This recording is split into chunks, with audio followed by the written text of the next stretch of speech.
Nung ako'y tumakbo na ng national office, ay nasyonalista pa rin. At lagi ko namang sinasabi, at hindi ako'y nangingilala naman ng utang na loob.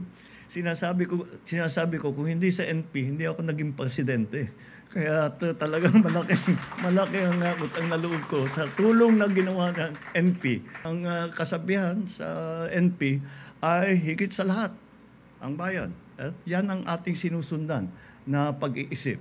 And that is why we are here today, to formalize this relationship and to prepare ourselves to make sure that the leadership that will come out, that will win after the election of the midterm election the next year, are the leaders who understand that we must put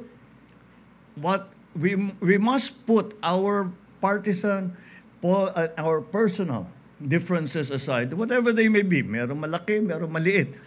Ngunit, ay mahalaga, ang pinakamahalaga, ay magkasundo tayo kung ano man ang pinakamaganda para matulungan natin ang ating mga kababayan. Yan ang ating gagawin at sabay-sabay nating gagawin. At inuuna natin lagi ang ating mga kababayan. Inuuna lagi natin ang Pilipinas. You may disagree with him and his policies, but you cannot question his patriotism. And that is why we welcome the President's announcement that the Partido Federal ng Pilipinas will seek alliances with the country's national political parties in order to forge a common vision for the country.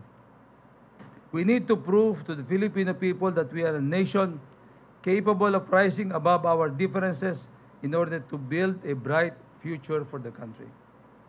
This alliance with the President's political party, the Partido Federal ng Pilipinas, is the right first step towards that glorious direction. This coalition of major political parties is a strong message to our people that political affiliation is subordinate to our common vision, ang bayan, higit sa lahat.